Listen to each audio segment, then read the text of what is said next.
When you say na polo worry. Where are you from Tiwe? I know. Eh? What is it that polo worry? Why you talking hammer now? You really need your water, mommy. Eh, what's it? So what's it that here, Osagi? Oh yes. Must you open back on me? Oti wuye, oti wafa, oti wuta. E gbe ọkọ mi. Ibe ọgbọ́n na oti mi mu fún ewe. Wa. Ye ipe a. O bo le mi na me yo ton. Ipe wa mi re mo na mo sleep ye kipi ya na mi na mo dade na. Hungry people. Eyan pe. Go digger. O wi ari me yo wa. Ara le mo ni awo. We dey one relationship love one woman. Egbe to fiele. Be me jena. Me prefer old man. Me igwe. Da yo boy ni here asigola esun. Le se mi egwe. Imo say. Kele. Very old man. No asigola also no winner. A graduate for that matter. You no go winner. You ye gbo mo wa. E le o kian wa gba le old man. Ehimwenma. Igwe ni go ye kian we. So you are me get boy asun me ya. Iye boy je nwe. Mom say, "Many are on you na ye." E dey gbe ko me. We can suspend anything now. Watch any. Eru le la. Ìgbéra mi na si kan to fún yan wo ni. A to yan. E dey wash na. Spirit me my dey agree. Man. Oba ma be no ti ani. E dey agree. Inu ma like e ni one like. Keep on.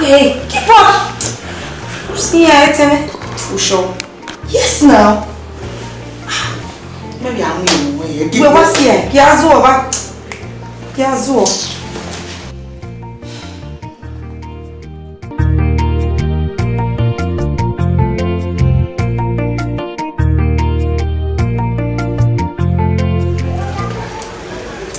When you work, Kaka. Come oye gege when the work Iji men no bien but man awe me na we me. Ebi wa we. Ebi ya se na na me we. Ya ko we ko ari. Ike do mi ni mi na pa no wa soso wa jo ma o. Emi na ni e dede je mi. O ma dede je mi ye. E ko me ma se ti mu, e ko me ma se ti sien. O ya me da ti na ni. Mi na la ho when you were the work be when now who are good to you was she a women a co I walk with him even an hour a year. Edita say he can't tell my 11 journey. You wear him a balamania. Man, Nick, we are was no my use and give me any neck there. For Jamie, where they soak my little journey.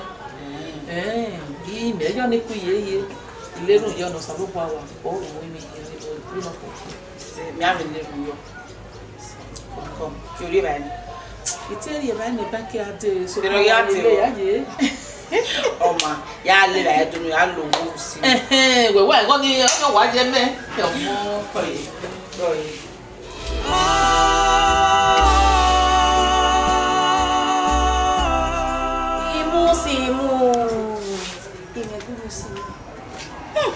Ne gbe na wa na oge ala wa konre la e dia legend re na wo sunu Goy. Eni mona. Igbaga ostraki be. Eni igo obele ko na block money. Again, we no ya kids. Eri go ya ta. Beni me gba mu na nia. Emi awa we house parking. Emi me ya fi na wa ya bie ya pake. Mose. Doi. Ija. Ama so na ma ye a certificate we ya wina. So do I have me done. Imus. Wa ko him je. Wa dona yi na wa ni bo wa. Yes now. Yes now. The noise so good. You go no. I can't promote our way a di one na.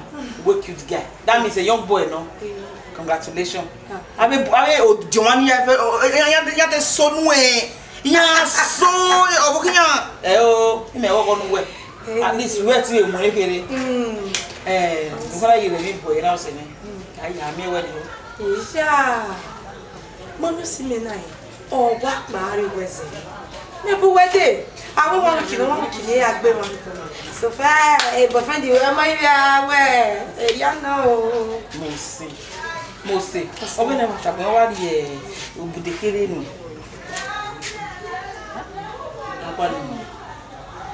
I win now. We are any go away. We are respect. Oh.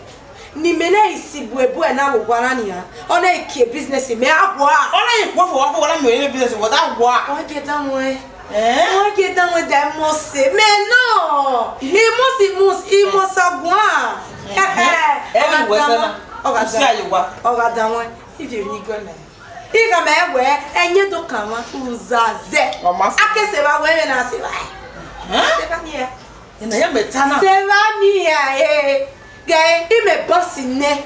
He may boss. This is me. I'm going to tell me business. Bo, he man look back where again. Hey, manano.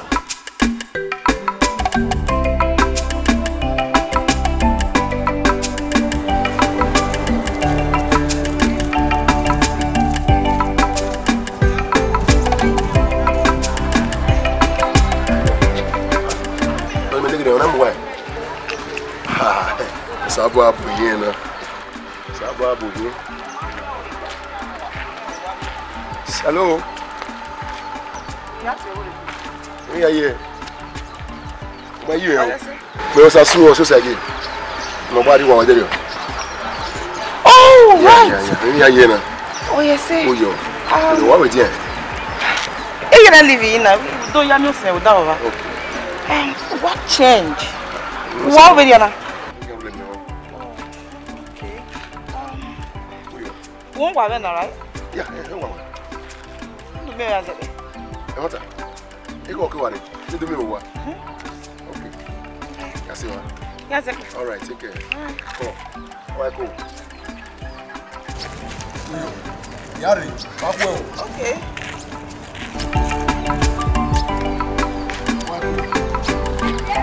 Come on, say again, a woman. Oh, my see, my yayi. Let's get.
Benin why I'm able to tell Mama by me from where my phone. Yeah. Either them more for more. That took me a young as you. So my dear, are you time? As you married. Yeah. Oh, we're more. What's the thing now? We're more. What we're more. So my time I will not. Iya go no kawe so even not me. Anyway, I'm your spirit my way mother go. Kaka. Je. Ona iji. Ini wata ma wona me. Wa mo wuri. Na dossier mama bo de arita. Na dossier ti de arita. Eta aka. Ino wazi ba iwa leso te kwa mi. Ma wani yo he. Mo me ni tama we. Yo. Utehia bu we. Momo. O nwa o. Yo. Ko wo tori wechi. Yo. Wa sa de mo. Yo. Wani ba ni we ba ni. Yo mo kuku. Mo be gbe mi. Ó ní wa be to tule mo to mi o. Wa gbe na we. Ma be hemu ni ya tule mo be ya mo. Okay.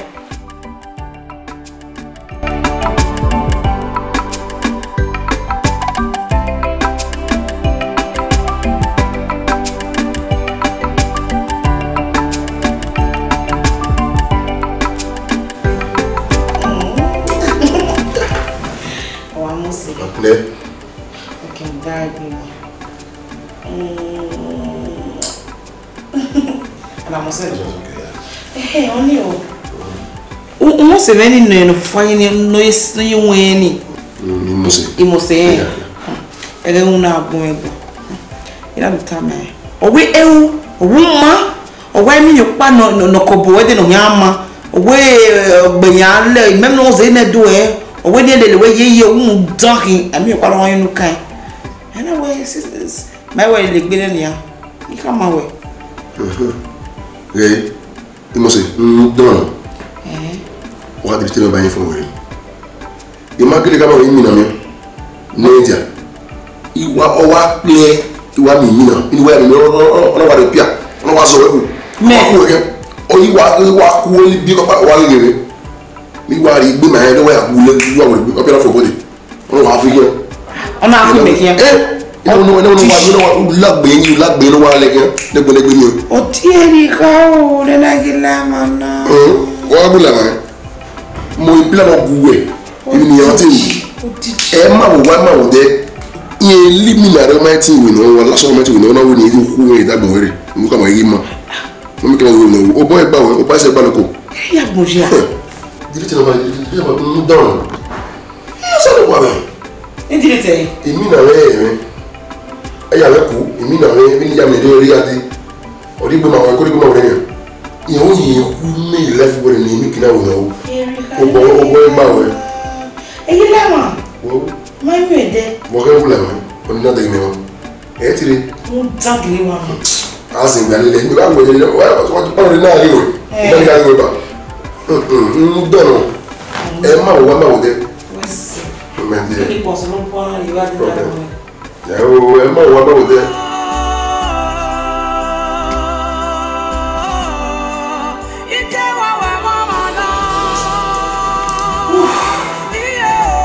Hello, baby.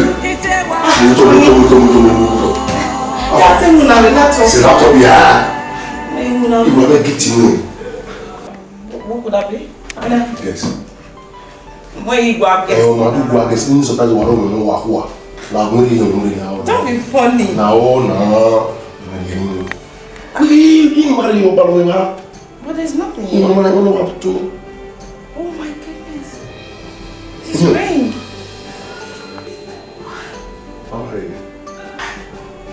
You marry me. Please don't say no. Yes, please. Of course, why not? Oh my God. Thank you very much. Wesley, got me. Wesley, I love you. I love you too. Oh my God. This is surprising. It's okay. What's here? I love you and you know that. Wesley. Wesley. Oh my God, let's go for a celebration. Let's see. Yawa ti yeme. Yawa ti yeme hame. Hame wewu. You come. Oh, I don't share you. What do you know? I'm not saying.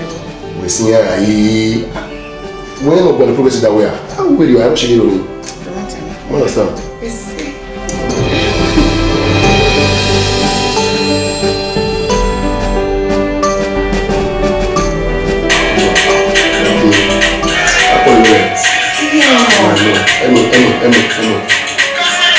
Anyway, one second. Anyway, call her. Come on. I'm trying to protect you. Call her. I even know what's in there. And I am Tamu. Again, no matter the distraction. You might like where as you know like that, but remember them when I told you when you have baby. I'm telling you.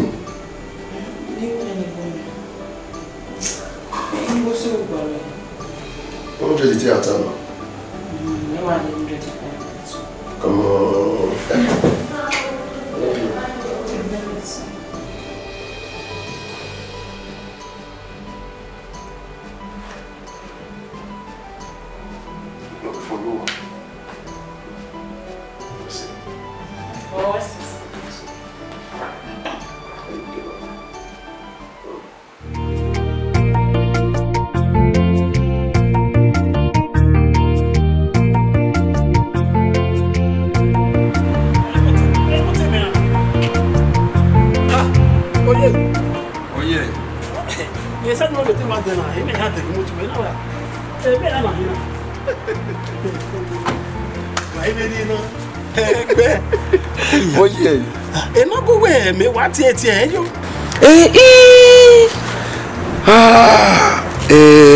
Number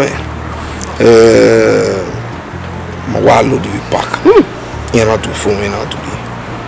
So we made it out with me Dove. You understand? So we get it might reach you man, you know. And we continue to load with there on here. We got continue to Omari Bawe Hamburg. So man, I can't happy to have any gem. Mike buy. Yeah, could you read the album? A computer or back in the office, man. Ya call secretary, you know. Come to me, I'm going to maybe. Could you? Why shine? Just what I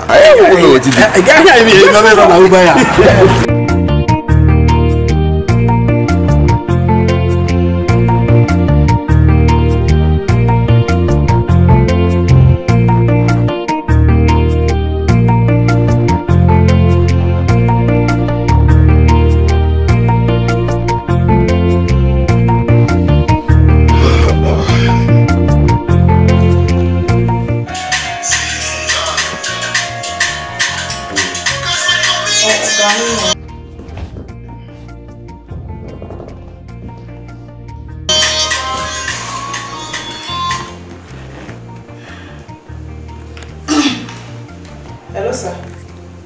Hello, Muma, how are you?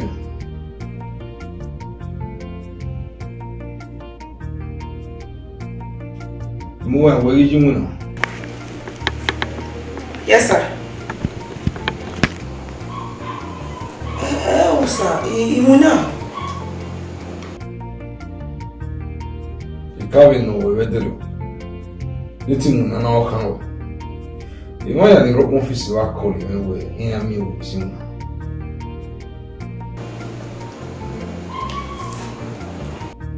Eh? What? Emi alati we know the way near there. You know why I withdraw you. We might give you details. You know you have to go joining over you here. Huh? There's a lot of money there that is not. We might call you or rather not send you a message where even why I will go. So please do that as soon as possible. Okay? Master. You are playing with your job. I don't just know why.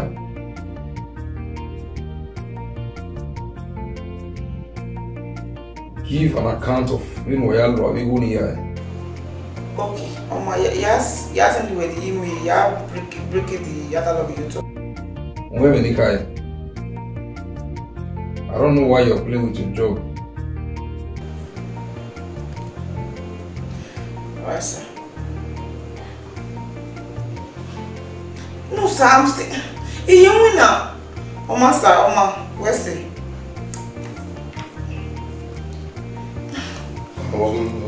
Who coming now?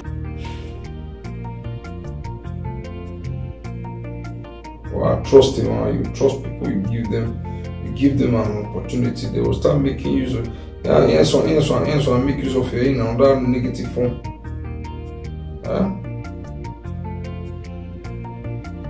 Very young girl. No business you got on. Why are you doing it? I'll take it away from you and give it to someone else.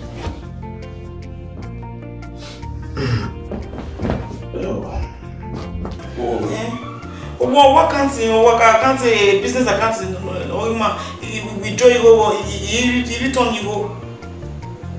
I understand. I can't see him.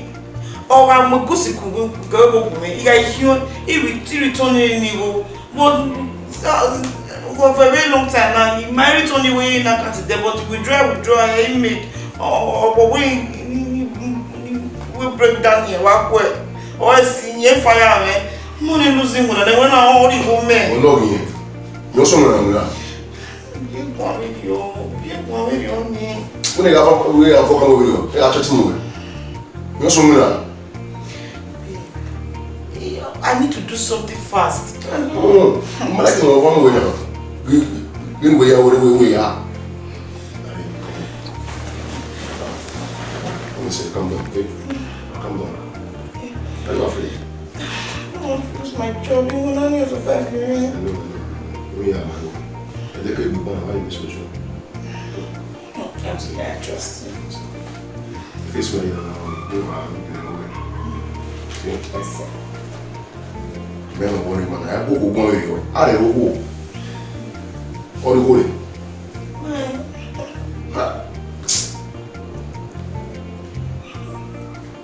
I'm okay now.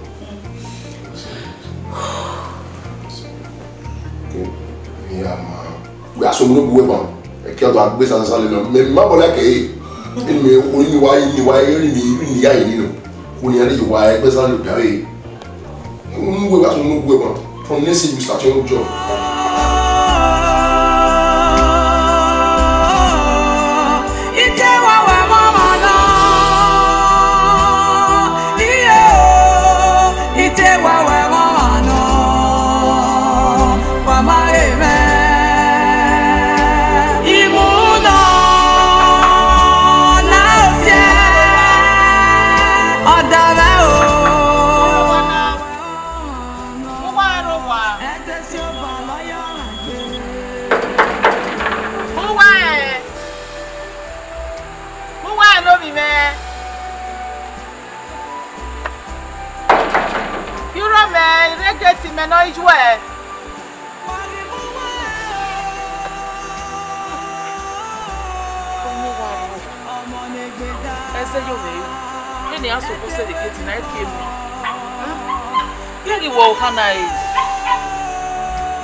Busy na obi mo wa busy efo emere nyana ha igi Let me tie.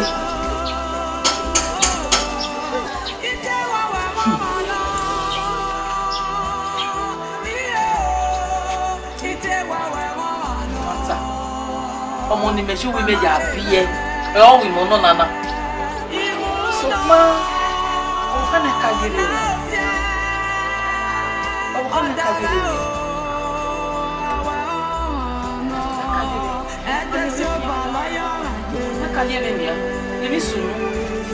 Mama, ya mi toto e. Ya mi ototo e. Ebi no gi mo boy wa so mu da mo we ni ana. Na mi we I seke no imeje. E ko ni lawa. Doruo wa o imai. Ya wa so bo be geti. E ki eme. Ibe gi omo ahia na ebe si ebe dario. E be oma be keketi me. Iti ebe fon. E mu. E gi be ne be hie. Eri o kana ka ni. Akwa mi tutu.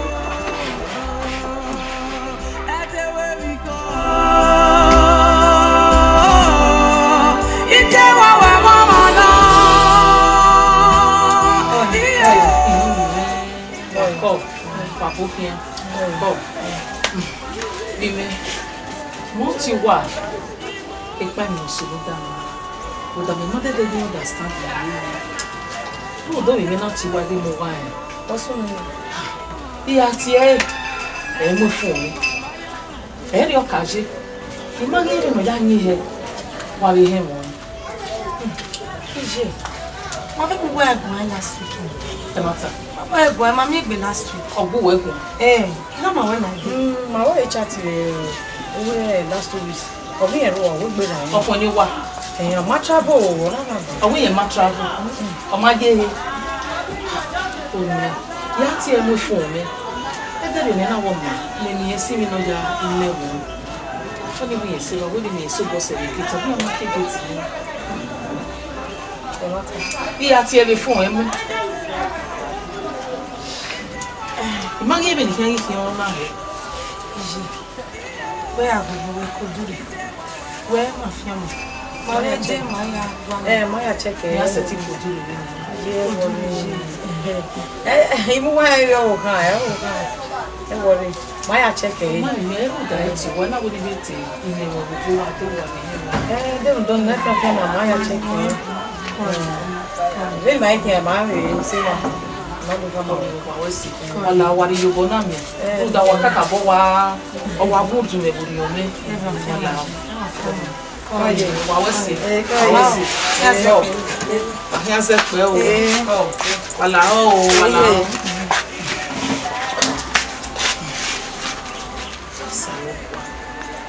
Ari mi bi ri mi ala. O do di omo wa figuri e. Lẹ́yìn okaje, o isunu da ina. Mama gimena. Mama.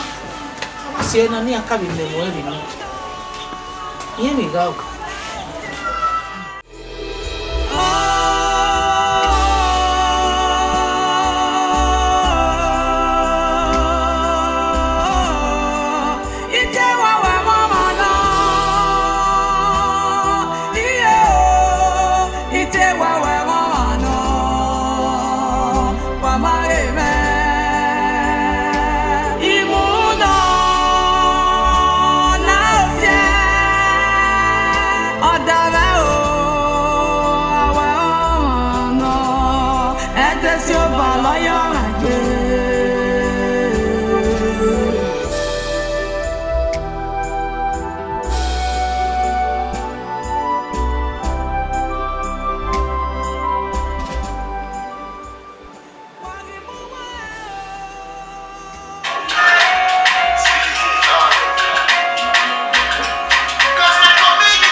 Wa tie ye mu fun ona wa ba mo wa suni mi le mu wa tie mu fun. I'm trying to call you to reach you now. What what's your my phone?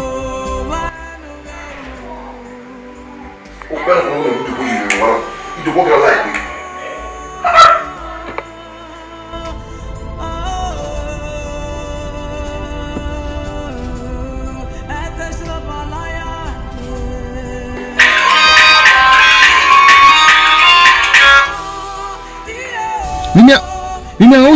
Ni au ye vegena. Ija yimuna na khane. Ya gwalo mabe. Luda ave bia kik bia na ni ya o taye story bani. E iso wo si ave bagana.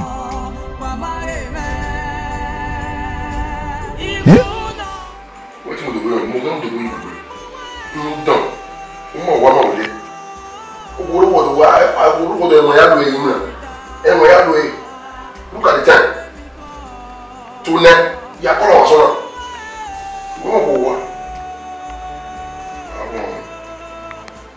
You come here, I think I can go back. I'm the boy. I'm not going to go. Now you open the door.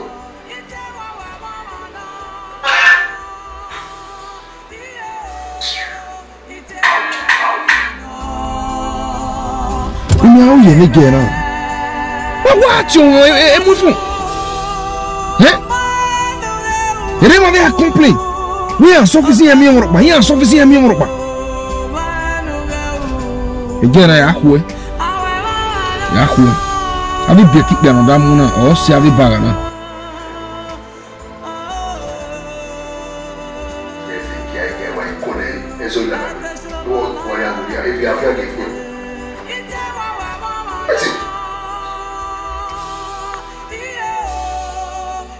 Wa wa wa no wa ma